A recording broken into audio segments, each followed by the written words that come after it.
Coming up on Maine Challenge, a special edition post-election in Georgia and post the insurrection in Washington.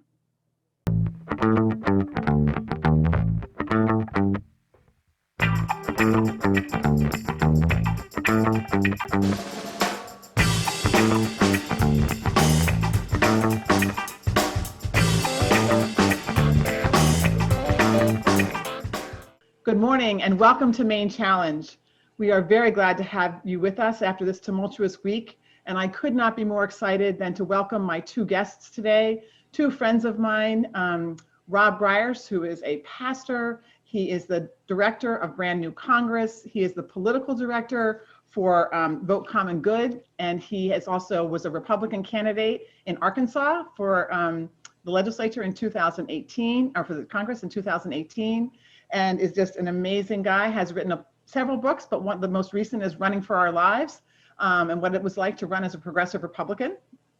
And I know some of you don't think those two words go together. And so Rob, welcome, and thank you so much for being with us. And then I want to introduce, yeah, it's great to have you. And then Dr. Michael Owens, who was a slate mate of mine in Brand New Congress, and as he ran for the Congress in Georgia, and he was in the Marine Corps. He is a cybersecurity expert. He is an incredibly educated and dedicated human being, and has done incredible work over the last decades in Georgia to flip Georgia blue, to flip his county blue. Cobb County has just done amazing things, and there could not be a more important time to talk about this. But before we even start any of that, we have to say two things. One is, Michael, to you and all the people that worked with you in Georgia, thank you, thank you, thank you. Like, seriously, thank you. Like, unbelievable work, and things that a lot of people thought were not possible. So I just want to say that, and we'll come back to that because that's really important. You're welcome. You're awesome. And then the other thing is, so as we record this, this is the day after the insurrection, the terrorist attack, whatever you want to call it, the seditious action of thousands of people in the Capitol. And I think we're all still trying to understand it and understand its impact. But I figured if we didn't talk about it, it'd be like saying to Mrs. Lincoln, "Oh, other than that, how did you like the play?" So let me just turn to you guys and just ask. So I know it's still early. It's less than 24 hours since this actually happened. But what are you making of what we saw yesterday? And Rob, I'll start with you. Yeah, thank you, Betsy. It's so great to chat with you and Michael, and I look forward to hearing both of your insights as well. I'm in a place right now where I'm still, in a lot of ways, just kind of processing my feelings about what we watched unfold yesterday. I know yesterday I was so angry. That was kind of the overwhelming feeling that I had. Anger at the people who were making such a mockery of our process, anger at the hypocrisy of like the law and order crowd acting so lawlessly, anger at the president for inciting this, and members of Congress who know better inciting it, and in anger, quite frankly, that some of my friends' lives were in danger. And all three of us know people who were in Congress, and were in the chamber, and getting texts from friends, saying, "Hey, I'm okay. I'm in a safe place now." It just really, really made me angry, knowing that these are good public servants who are trying to put the needs of people first and make a difference in our country, and to have these terrorists, these lawless, misguided terrorists incited by the president of the United States, threatening their lives and well-being. I just so much anger. And there's a lot to unpack politically, yes, and the implications of all of that. But I have just kind of been sitting in just my emotions about all of this. Yeah. And I think that's where we have to stay. And Michael, I just want to say that I want to ask you about this, but I just want to say one of the things that made me so angry was that the work that you did and thousands of others to turn Georgia blue. We have this unprecedented thing where we have a African-American Black senator elected from Georgia. We have 2 Democratic senators. I mean, that should be the frontline news for months from now. And we got robbed of that. You got robbed of that. We all got robbed of that because of what happened. What is your take on what we saw yesterday? Yeah, first of all, you're exactly right. Thank you. And thank you for having me on and being with Rob. It was a fantastic opportunity. So thank you. And yeah, to your point, it was a letdown, right? It was some frustration. First of all, it was the first day after, a historic election. And so we're in the day after mode, right? Which should be quite celebratory. It's, it's reaching out, touching with folks, it's kind of cleaning up, tidbits here and there. And instead, right, it became a agonizing, terrifying aspect for all of us, for each and every one of us, especially as you mentioned, and as Rob mentioned, for those of us who have friends that literally are in Congress, and for people that we know that work on the Hill, and not even members of Congress, but other people that we know, staff and aides and others, made it for a very terrifying event. But more so than that, it's just me. Their safety, of course, is paramount. But what this did for me was it is the icing on the cake when it comes to what's been the worst presidential administration in the history of this country, right? And it also has gone to me thinking about it and watching this kind of unfold. I was actually having lunch with some volunteers, really hard, dedicated people, and they're looking at the TV over my shoulder, and I'm not seeing real time what's happening. They are, and they're just like, Michael, that's good stuff you're talking about, but you need to stop and turn around. Like they're literally broken into the Capitol. So I guess my point is that President Trump's actions over these last 4 years has normalized this type of activity to where when we reach full insurrection, literally breaking into the people's house, it's almost treated as another novelty, and again, I'm like, Rob, I haven't fully processed this yet, but my first inclination to view this has been normalized way too much, right? This is a national travesty. This is all. I saw pictures yesterday of people wearing shirts that said Civil War. I mean, the call was clear. The actions were clear. So for us to see it as anything less, to see it as supporters that were upset or misguided, no, these were people who literally, actively took an approach to take over this government. And the fact that, here we are, however many hours later, not exactly treating it as such. Yeah, exactly. That's bothersome to me. That's bothersome. Yeah, no, it's very disturbing. And I think that normalizing, and again, this is, something that has been in the making. And where my anger went, well, all those places were 2 other places that you guys have mentioned. And one is that, all the people who were complicit in this over the last 4 years, my own senator who I ran against, Susan Collins, and, who just have said nothing and like, oh, well, we hope he learned his lesson. Oh, well, oh, isn't he terrible? But, my 401k is doing really well. And, we just, right. Totally dismissing that. And so I think being complicit in this, I think this is on their hands as well. And then the other thing, and I know it's not lost on any of us, but watching, the events of last summer when we were all protesting for Black Lives Matter and how we were treated as peaceful protesters, and then the lack of any, with Army Guard, National Guard, millions of them, it seemed like, surrounding the Capitol, and, we're making sure. And here we were with insurrection that had been talked about and planned and advertised. And the president said, go. And, yes. And we see Capitol Police opening barriers for people and taking selfies with protesters. The disparity between the treatment of how we treat white insurrectionists and how we treat people of color and allies who are trying to bring about justice. It's stunning. It's just absolutely stunning. So I think it's all linked together, Betsy. I mean, if you look at what you mentioned from the Black Lives Matter, and how people that are fighting for justice and fighting for people that have, against police injustice, and you look at that, and let alone the announcement that came out surrounding that and the timeliness of that as well, you start to see these things are connected, and least of us to be the conspiracy theorists, but these aren't conspiracists, right?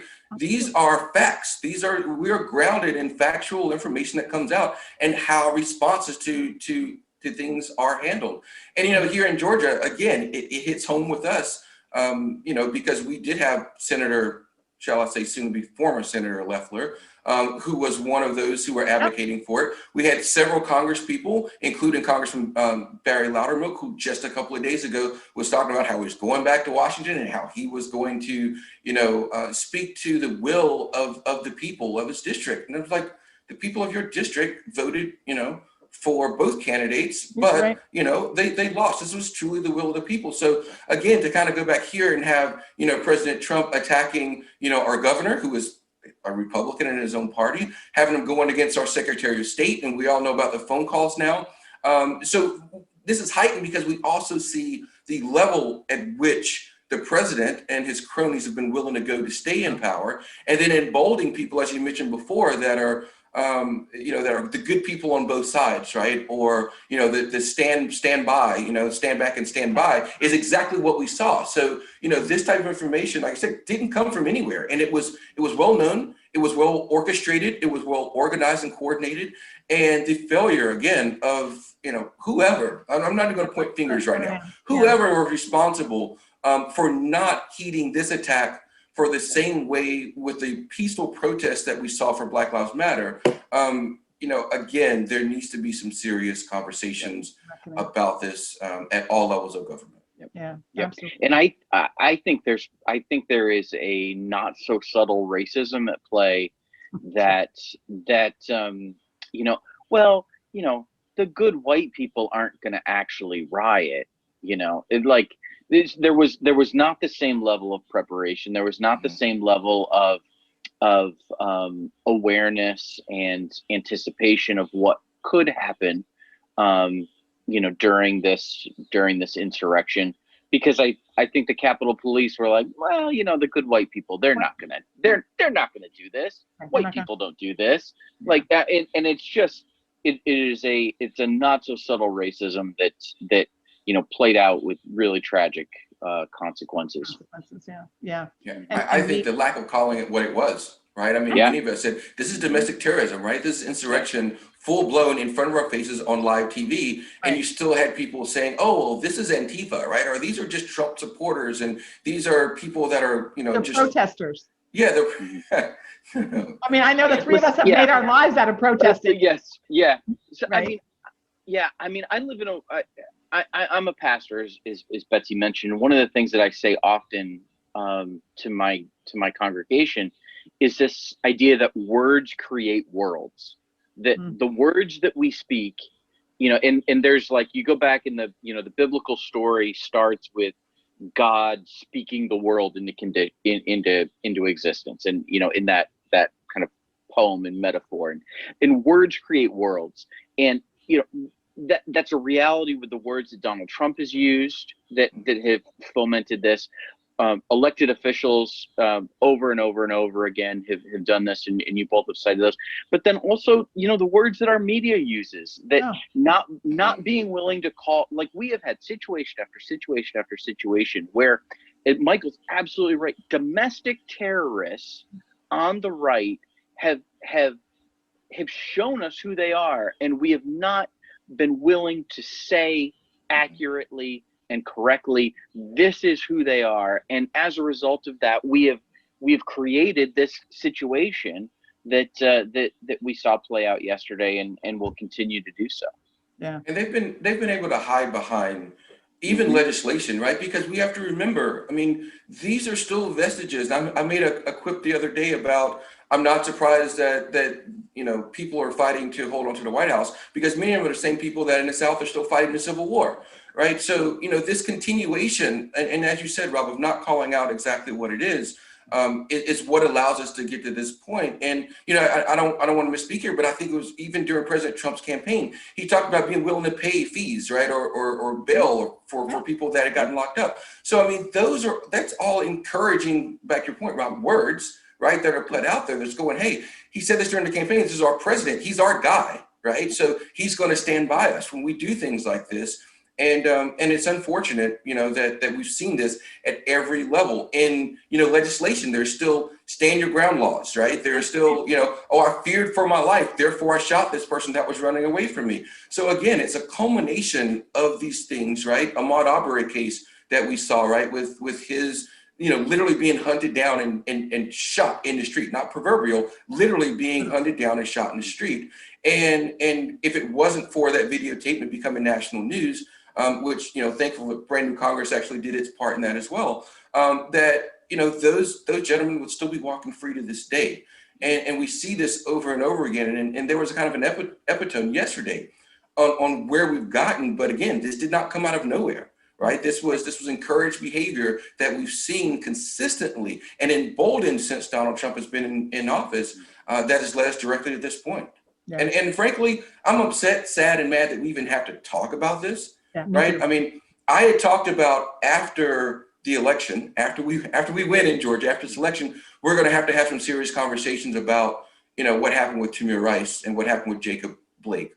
And before we can even get to that conversation, right, this kind of surmounts that and causes to immediate tension on dealing with this as well. However, again, I think these are still linked, right? This is all part of a larger institutional issue that we still have in this country that we have to address. So I want to just pivot here a little bit about from something that you said, Mike, about this has taken a long time to create, and I'm sure all of us would argue that Trump is a symptom of a long period, hundreds of years of institutional racism, institutional inequality, along that's where this got to.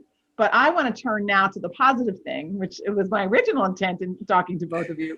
About this amazing victory in Georgia. And I just want to frame it by saying, we are all really sad that we are here. We should have won all six. I mean, the fact that we did not win all those Senate races at a time where we have this guy as president and we have a pandemic and the worst economy, right? So we're sorry we put all that pressure on you.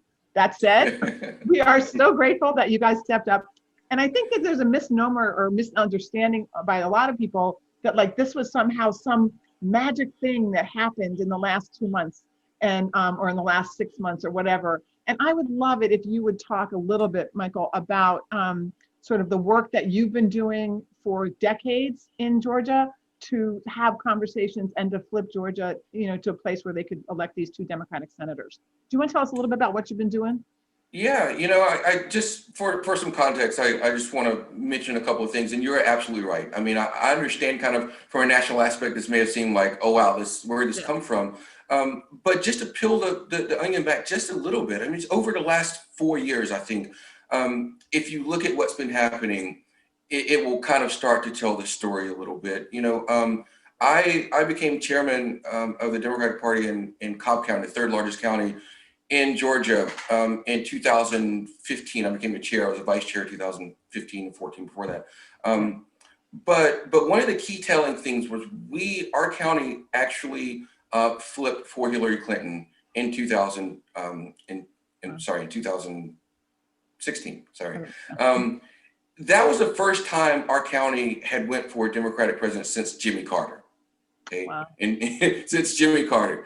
And so that to me was telling. We weren't the only county. There's a few other counties kind of in the surrounding metro area that had been historically red that we first started seeing the tune of that. And you have to remember, like my county is the home of Newt Gingrich, right? Of Johnny Isakson, of the longtime GOP stronghold of the state. In a lot of ways, GOP stronghold of the Southeast as a whole.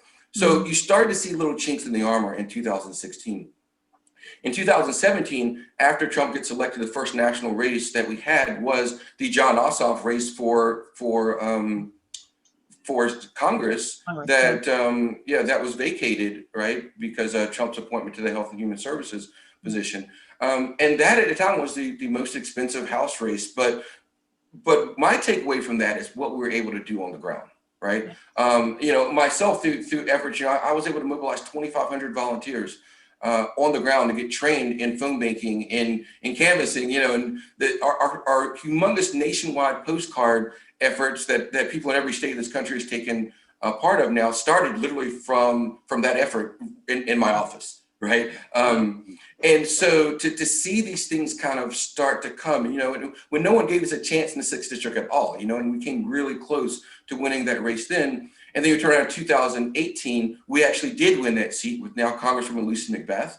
And obviously we had the historic run of Stacey Abrams, Right. And I'll stop right there, because when we talk about Stacey Abrams, we have to talk about the fantastic, incredible woman that you all know from national politics. I know Stacey as that tough as nails, gritty person on the ground that is incredibly smart, one of the best strategists I know, and someone who has meticulously worked on the ground in the state to make us believe it was possible. Because before you guys could believe it was possible, we had to believe it was possible on the ground. Right. And I've sat in countless panels with her, and we've strategized on different things. But getting people registered across the state, was a huge thing, and going out and talking to people where they were, and not giving up on areas, right, that we had lost decades ago. Yeah. And even in my county, right, when I was chair, being the first time that we had actually contested every single race in the county, because we had given up on so many races throughout the county because, we can't win those. But I knew that in order to get to the point where we are today, and to win statewide elections, we were going to have candidates of all sorts across, red areas, blue areas, purple areas, that would actually go out and campaign and run good races, and that's ultimately what we had to do to get it to this point where we could start contesting across the board and going out, and I can remember hosting events in solid red areas where I didn't know an organizing soul, but, my motto had always been to tell everyone, you are not alone. And no matter what street you live on, no matter what church you go to, no matter what school you go to, there are other people that are left of center that are out there as well. You may not know who they are. I've lived in neighborhoods in this county where putting out a sign was an absolute no-no. You absolutely would not do it. I can remember attending Democratic events in the basement of golf course clubhouses, right, where you had to know a special word, or be invited by someone particularly to even know that event was going on. And, to see all of that activity now to flourish, where we've had areas where, as I said, we haven't had people run in decades now that, are contesting these races and ultimately helping us to win countywide, and then ultimately helping us to win statewide. So that's kind of an extended answer to your question, but it's really a story that has to be told. There was no magic to this, right? It wasn't, African Americans all of a sudden having a candidate to vote for. It wasn't having, white soccer moms that got it energized. It wasn't solely just candidates that came out of nowhere. This was a lot of hard work, and this is something that hopefully won't just be seen in Georgia, right? But it will be seen in Alabama, and Mississippi, and Texas, and Louisiana, and other areas to where we absolutely have to continue to fight, because the will of the people is there, but we have to organize, we have to strategize in ways that, we can overcome the voter suppression, the gerrymandering, the tactics that we see, the voter intimidation, that keep people in power long after the tide is turned and long after their days are over, that we really have to continue to do this work. So thank you for giving me the opportunity to speak about that a little bit, because I know people are starstruck with Stacey Abrams, right?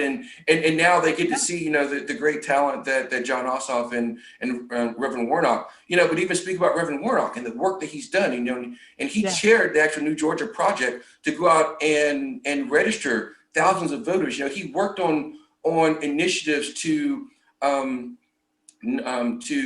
help vacate sentences that, people have gotten caught up in the war on drugs, where Black and brown men have been thrown in jail at historic rates. So he's done some of that work to help, clear those records and get some of those young men, exonerated. So this has been a long time coming. I don't want anybody anywhere across America to think that, it was some fluke. They said that in 2016, right? They said it in 17, they said it in 18, and they said that, we've cheated. Like, I think now everyone has a really good understanding that if anyone cheated, it wasn't us. It wasn't us, right? Exactly. I know, we're the radicals, right? Yeah, no. Oh, that's so awesome. I want to pick up on something you said and ask you, Rob, and which is, and it's so important, I think, is that we have to believe that we can win before we can do it. And brand new Congress. So for those of you who don't know, look them up. Brand New Congress is this extraordinary organization that knows, I think I'm going to say one thing here, Robin, I want to turn it over to you, but it knows that the priorities that we have, healthcare, criminal justice reform, equality, Green New Deal, economic equity, all of those things are the majority opinion. Yes. They are the majority opinion. And yet we don't have a Congress that reflects that. And so Brand New Congress helps to find people, and for those of you who know, AOC was the first, famous candidate, and this year has been joined by Cori Bush and by Jamal Bowman, as well as a lot of other allies. It's just awesome. And both Michael and I were Brand New Congress candidates. But talk a little bit about, Rob, about how important that piece is, about believing that we can win, knowing that we have these issues on our side, and sort of Brand New Congress's belief and approach in that. Yeah, you're absolutely right. And I want to just be real clear that these being winning issues, whether it's living wage or Medicare for all or addressing climate change through the Green New Deal, economic justice, all of these things are not just majority issues on the Democratic side of things. Yeah. These are majority issues with Republicans too. Yeah. I like, it's amazing to me how often when these issues are on the ballot in red states, they win. Exactly. And so, what we find is that, when we can cut through the noise and actually connect with voters and have, what we like to say, extraordinary, ordinary Americans as candidates, really remarkable people, organizers and activists who have done the work and are doing the work and know how hard it is, but believe so much in what they're trying to do that they're willing to do the work. Like, there is such an opportunity all over the country to bring about this kind of, seismic change that we need. And, we're just about here at the end of January. We're going to be opening our nomination process again and begin the hunt for amazing folks all over the country that, that can, carry the banner forward and keep the movement going. And, so I would encourage folks, to nominate people that they know, because there are amazing people all over the country doing this kind of work. That what we need is not career politicians. We don't need, people running for office as a vanity project. What we need is people who will take seriously the fact that, our congressional representatives, representative is literally the job title. And, literally the job title. And what we need is people who will represent us in the halls of Congress. And it's so tremendously important now more than ever. We need, during a Biden administration, a Congress that is going to represent us and care more about the needs of regular people than corporate donors and party establishments and all of those things that don't serve our interests. And that's what Brand New Congress is all about, is trying to get those kinds of people elected. Well, I want to talk about the impact it's going to have, but I want to go back to, Michael, to something that you said, and Rob, I want you to weigh on this too. So when we talk about organizing and we talk about doing the work, I think that it's not just the quantity of calls that are made or texts that are made or, slogans that we figure out, but it's the quality. And I think that's the difference. And that's the difference in the work that you've done, Michael, and that the Georgia organizers have done.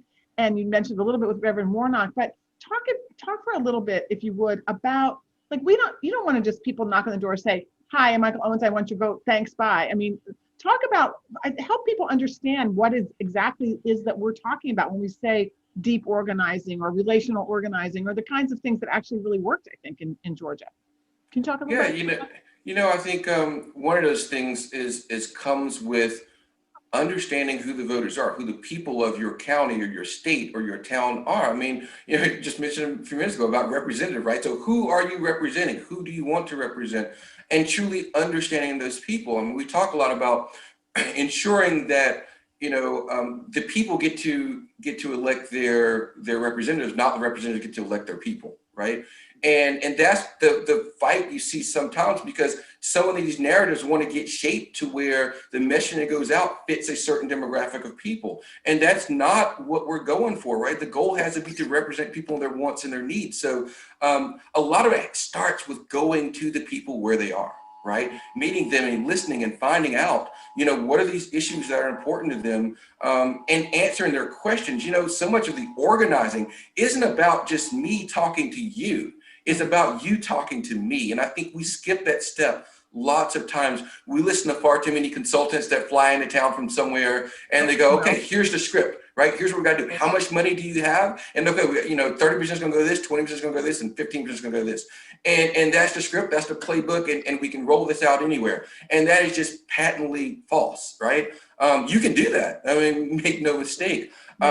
But, you know, when I talked about going to parts in this county where I knew no one, where we had not won a race in decades, you know, I remember I found a public library and scheduled it. And, you know, we reached out to every person that we knew, and then we just put it on social media and said, hey, you know, we're going to have a Democratic outreach meeting, right? Just an introduction on who we are. And we want to hear from you about how, you know, what's going on in your mind and how we can help you out, make things better where you live. We had 124 people show up on a cold Tuesday evening, right? And thanked us literally for just showing up. And those are the kind of things that starts to change the hearts and minds of people about the organizers, not just about the candidates, but about the organizers and people that are coming into the area. You know, we had a slogan, if you will, through one of the past years about we vote local, but we also organize local. So the organizer, giving away some of our secrets here, right? But the organizers and the volunteers literally had buttons, right, that had their zip code on the button of where they live, right? So it's literally like, I live down the street, you know? We are the ones doing this. And so this deep organizing is about deeply knowing the people that you are talking to. That's really the crust of it, right? And then being able to bring that information back and being able to synthesize that. And if it doesn't fit the mold of what, you know, traditional campaigning says you should do, being confident enough to listen to that. You know, back before Stacey Abrams became the Stacey Abrams that we know and love today, that you guys know and love, she was heavily criticized for her campaign when she ran for governor in the primary race, because she went against what a lot of people had talked about, the quintessential, you raise a ton of money, you wait until the last several weeks of GOTV, and then, you know, you get on TV and news and flyers and all that as much as you can. And I remember candidly having this conversation and being involved with what was going on. And Stacey's approach was, no, I am going to spend money as we make it, and we're going to reach the people consistently and continuously through this campaign to let them know we are here. And then that becomes force multipliers as we're out in the community. And, you know, it's amazing to me today to still talk to campaigns and talk to other, you know, campaign strategists, you know, who still want to just take that old approach of, we're just going to stay, you know, silent and just raise money and only talk to these voters during GOTV.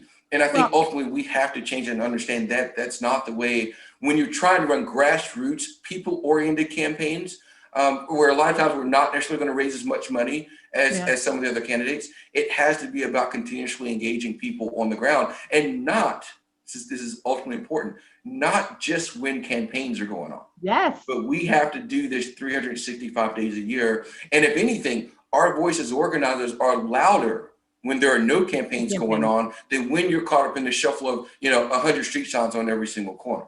Yeah. And that's one of the things that I've so appreciated about Brand New Congress is like, it's looking for people who are all in their communities, who are organizers to start with. You know, they don't have to try and make that happen. It's like, that's who we are. You know, that's, and I think also, Michael, one of the things that you said that I think is so important is that This has to be 365 days a year. And the old formula, and Rob, I want you to talk about this. The formula is, and this is the one that Chuck Schumer used, frankly, in all the Senate races that he lost, raise a ton of money, and then not only just put ads on TV, but put negative ads on TV. Tell us how bad the other guy is. And I think we have moved from that. And Rob, I'm curious, on all the races we run, you won and have worked on. It seems to me the better strategy is tell people want to know what you're for. Like, what are you going to do for me? Like, how can you help my life? And that seems to be the winning strategy. But it's so antithetical to what the I call them the political industrial complex consultants say, which is the opposite. So can you talk a little bit about the strategies that you train people in and work for? Yeah, you're absolutely right. And, there's this approach of connecting with real people about the real issues that they're facing in their lives is the thing that wins. Because what we've got to do when you're doing what we're trying to do, which is challenge the political establishment, you've got to be able to cut through the noise. You've got to be able to help people move beyond their reflexive political identity, their reflexive, loyalty to either a party or to, their incumbent in some way. Yeah. And to do that the way to break through that noise is by having these kinds of conversations and talking about issues that matter, talking about them in a way that connects with where people are really at, and not waiting until the last minute to do it. The scare tactics with the negative campaigning, that works if that's at the last minute, but doing the kind of stuff that Michael's talking about, it takes a lot of work and it takes a lot of time. Yeah.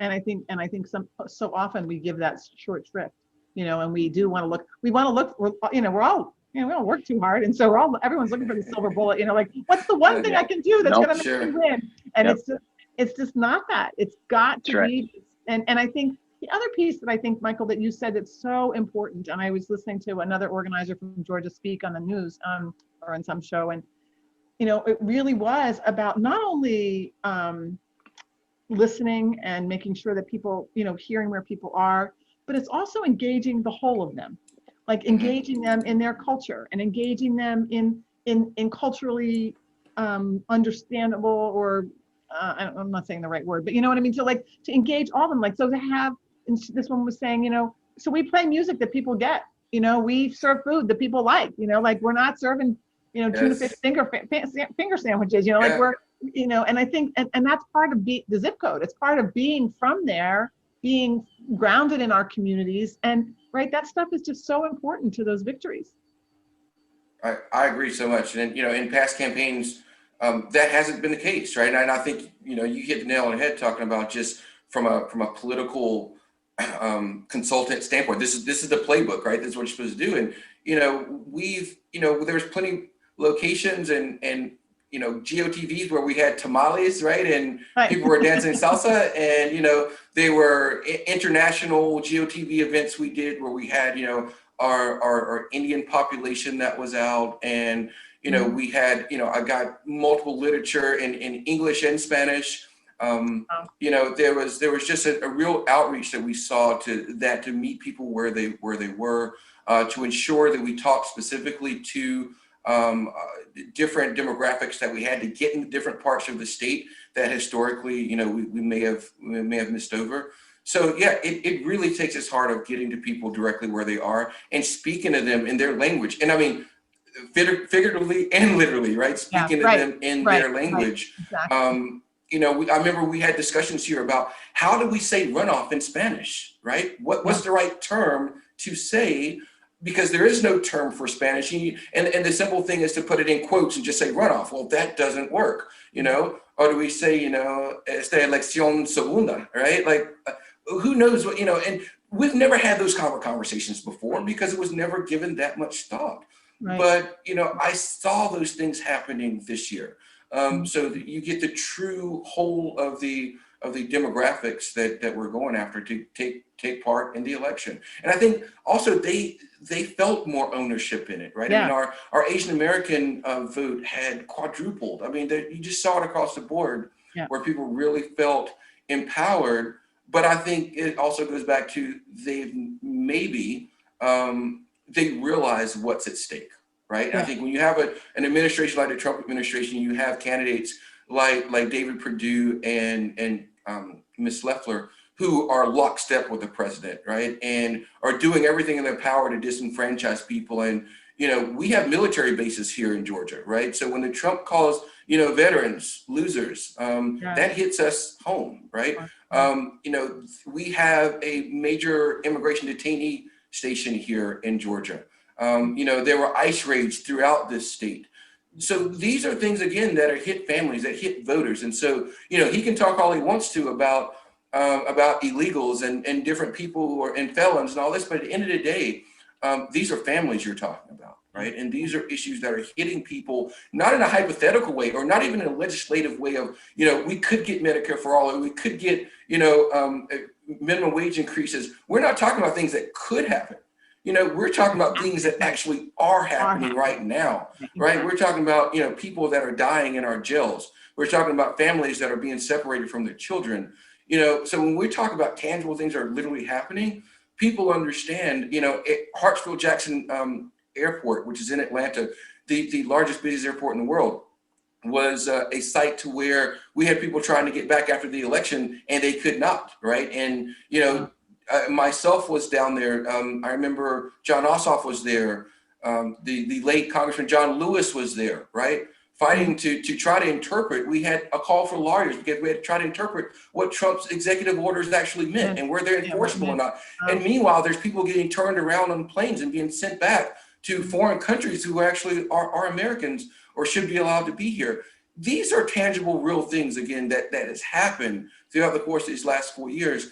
And, in a state to where, again, it's been a GOP stronghold for so long, I think it was a culmination of all these. Yes, it was the work that we've done to highlight these atrocious things that's happened, but it's also been just a horrendous administration and our elected officials that have been willing to, willing to just stand up, or either, as Rob said, to be quiet about these things as they've been going on and downplay them, ultimately led us to a situation where we were able to, thankfully deliver this state for President-elect Joe Biden and Kamala Harris, and ultimately with the election that now will sway the balance of the Senate. And I'll tell you, I couldn't be more happy. We knew the eyes of the country, the eyes of the world was on us. And I'm proud, right? And I'm happy, I'm thankful that we got this opportunity, right? I mean, we could have just, we could have, not stood up to the moment, right? We could have ultimately not succeeded. I don't think that would have taken away from anybody's effort. But ultimately, we were able to succeed, not only, with the president election, but obviously with this one, which will have implications to come, for decades. Yeah. And also, it will mean a lot for people here in Georgia, right? It's great to talk nationally, but what this will mean for our state, now that we have, our both senators, we've won, congressional races. We now, there's a yeoman's amount of work we have to do now with our state Senate and our state House, but we've also been able to win sheriff races and DA races and county commission chairs, which my county commission chair is going to be sworn in about a couple of hours. So I've got to get to her event. Oh, awesome. And so we are seeing these things happen in Georgia, so not only at the national or top of the ticket, we are seeing these things happen now, like I said, in our own communities, right? With our city council members, with our county commission chairs. So it is happening. And again, I'm proud of the work we've done here in Georgia, but I hope that it does not stop here in Georgia, and that, we can see this happen in other states, particularly across the southern part of our region as well. One of the things that we did here in Maine to try and help Georgia, which I thought was a brilliant organizing strategy that was directed from Georgia, from you guys, from local organizers, was, hey, we have some unbelievable candidates running in really rural areas, progressive candidates who are doing amazing things. If you, the top of the ticket is getting lots of resources. but we don't have resources for this guy running for the Public Utilities Commission, and that's going to make a big difference. And so we started doing fundraising for local candidates and writing postcards for the local candidates, knowing that if they were going to go in, and I'm forgetting the guys, Daniel Lewis might be. Daniel Blackman. Yes, yeah, Daniel yeah. Blackman. So if we get people to vote for Daniel, then when they go in, they're going to also vote for Warner. Yes, and also. And so I thought that was brilliant strategy that was directed by you, and it was just really, really smart. Yeah, we knew we needed to do that. Unfortunately, Daniel did not win his race. He's a fantastic candidate, a long-time personal friend of mine. There's other races coming up. I hope, he decides to run for PSC again. But yeah, Betsy, that's kind of, we only had 3 races on the ballot. So down ballot drop off is a real thing. And we had hoped with only 3 candidates, that we wouldn't succumb to that as much. But unfortunately, we did. The drop off was significant enough to where he was not able to win. But you are right. I mean, this speaks to, voting all the way down, ensuring that, if anything, I like to highlight local candidates even more, because we know the top of the ticket candidates are going to get their pub, right? So as local organizers and people on the ground and grassroots, we just elected our first Latina DA in the state of Georgia ever, several weeks ago. So that's huge. So, focusing on those smaller races that, like I said, aren't going to get all that publicity, that aren't going to get as much fundraising or phone banking, that's where, as progressives, we're talking about this, from a national effort. We talk about, all the friends and all the research we have now, ultimately through BNC and out beyond that, is to organize nationally, right? And ensure that not only for us that are running for Congress or for Senate, but for those of us who are running for smaller races, that we ensure that we are putting our progressive might behind those candidates, because they're lockstep with us in so many ways, but because they're running for other races, they're not going to get the same amount of donations coming in from other places. They are going to be at the top of the headline when, there's news, and outlets. So we have to make sure that if we do this, we're also building this bench. Right. Exactly. And we can carry priorities from DC all the way down, to Main Street. So that's what we could have to continue to do. Yeah. And again, that's one of the things that Brand New Congress has, I know it's in our mission, so it's awesome. But I want to pivot a little bit for our last couple minutes here. So, okay, so let's talk about now what, right? So here we've done this thing, right? We've been incredibly successful in some ways, and of course, we would like to be more successful. But so now, as I read it, and I would love to know what you guys think about this, the squad, some very strong progressives really do have the chance to be the balance of power in the House. And certainly now that we're in the Senate, and I know that it's a little more problematic in the Senate with a 50-50 split with Kamala Harris, being the deciding vote. But so now, what's our advice to our friends there? What's our hopes, or what are we thinking that now what would, it seems like we'll be taken more serious. I don't know. What do you think, Rob? Yeah, I think I think there's 2 things. One is bold, progressive ideas work. Yeah. They excite people. They animate people.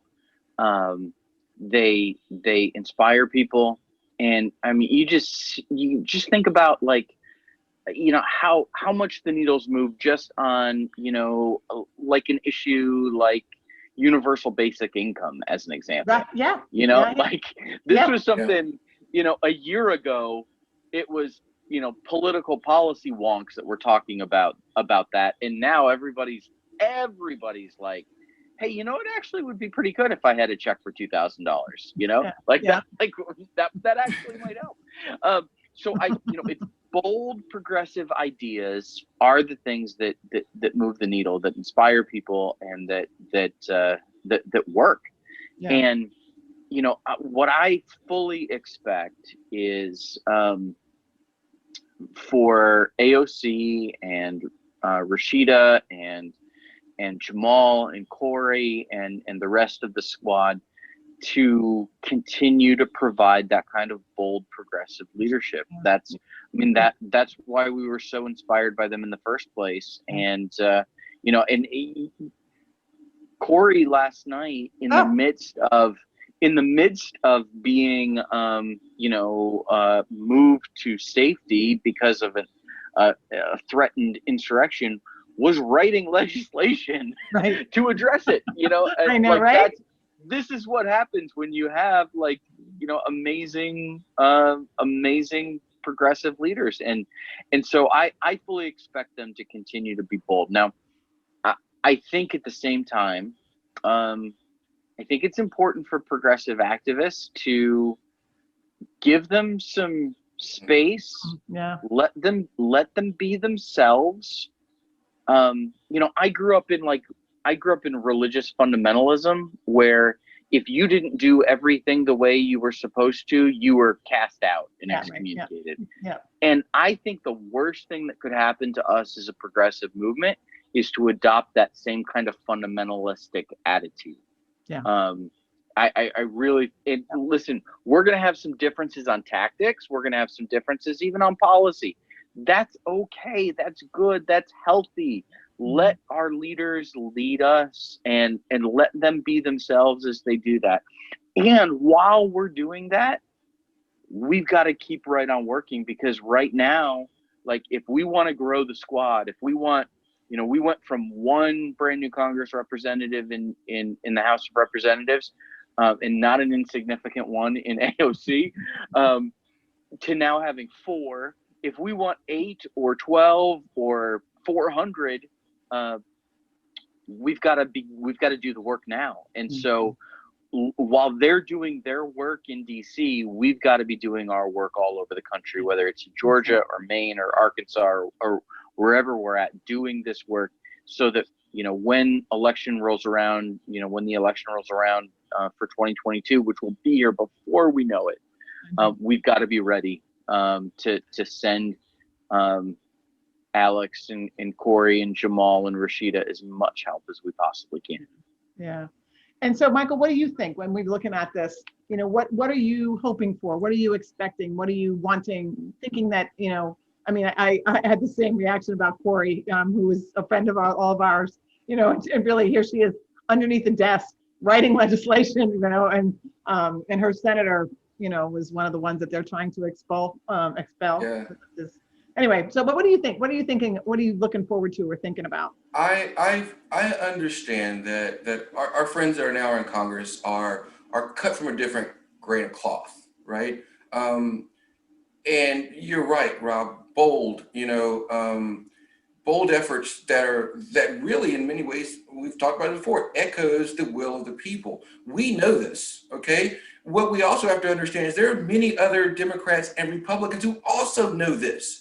It's not that we're the only ones who have some epiphany about what's best for this country, right? They know this as well. So, I think for a lot of our supporters and a lot of progressives and those on the left across the country, give our members credit for being smart, first of all, right? For being smart, talented people who've been able to navigate their way to get to this point.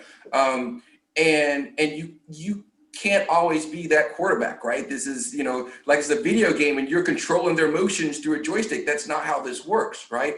As Rob said, give them the space, right? Give them the respect, give them the time to be able to work and expand, not only through efforts I think we could do as candidates to join them, right? Or the work that Rob could do to help get more people there, but to allow them to work with now their colleagues, right? To expand this message. And we know we're on the right side of history with these things, right? And again, a lot of their counterparts know it as well. I ran into people on the campaign trail and through canvassing that will say, oh no, I'm absolutely against this Medicare for all, right? I'm totally against this.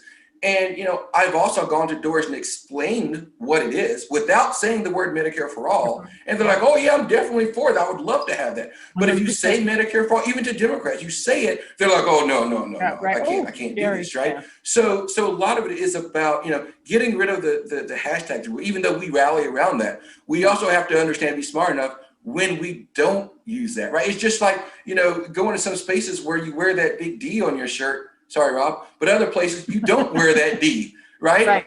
But you're saying the same exact message, but you don't carry that D, or maybe Rob, you don't carry that R, right? But your message is because you realize it's going to be receptive in different ways. So, that is, I think, where we are, and that is how we continue to build momentum. That's how we continue to allow, the members of the squad because there are other members that are on the periphery. We talk about the squad just in this very narrow frame, but Rokana, who is, I think an amazing congressman. Shelley Pingree from Maine. Yeah, so we have a lot of other people that are right there with him. So, which also means though that we can't, to use a pun, I don't know if I can say this, but we can't just go in and knock down the house, right? We have to work to rebuild the house, right? And we're just doing some interior decorating, right? We're changing it up a bit, because from a foundational aspect, which I think is important, from a foundational aspect, in my view, we are rebuilding this Congress as the way the founders intended for it to be. Right. So we aren't the radicals. We aren't the crazy folks. You want to talk about constitutional fundamentalism, right? We are truly talking about the will of the people and representing what people want, not what lobbyists want and not what, foreign countries want, right? We're talking about truly what Americans want. And nothing speaks louder than that than when you do these polls across the country and the issues that we are fighting for are those issues that the majority of the country wants. So, I don't think that, let me restate that. I simply think that we are electing good people. They're going to continue to do good work. And at the end of the day, they will prevail. The only question becomes how soon that will come, right? Just like in Georgia, when people tell us, hold on, right? You guys will be okay. In 2026, 2028, you will win these elections. And, our take on it was, hell no. We're going to win these in 2018 and 2020, that moral arc, right? And we're like, we know it bends towards justice, but we're reaching up and we're just bending that down a little harder and a little faster. And so I understand when people say we need to advocate, we need to do this now, right? We need to push this vote now, we need to do this now. And so it's not lost on me that we have people that want to do that. I would love to see these things happen now as well. But as Rob said, give them space, give them time to work, allow them to continue to win people over, allow the will of the people to continue to be heard. They just need to be the great leaders that they already are, and this will continue to happen. And we need to continue to support them. And it is unbelievable, but we've actually done a double show because we have so much great stuff to do, but we are out of time and we can talk for a long time. I just want to thank all of our viewers for being with us, and I cannot thank Dr. Michael Owens from Georgia and Reverend Rob Ryerse from Arkansas. These are people that are doing the work every day that we all think about, and I know so many Mainers are doing as well. You guys, it is just a joy to talk with you in these turbulent times, and really from my heart, thank you so much for the work that you do, for the people that you are, and for the love that you bring to this really crazy system we call democracy. So I am so very grateful, and we will do this again because we got lots more to talk about. So lots of love, lots of gratitude, and let's keep on.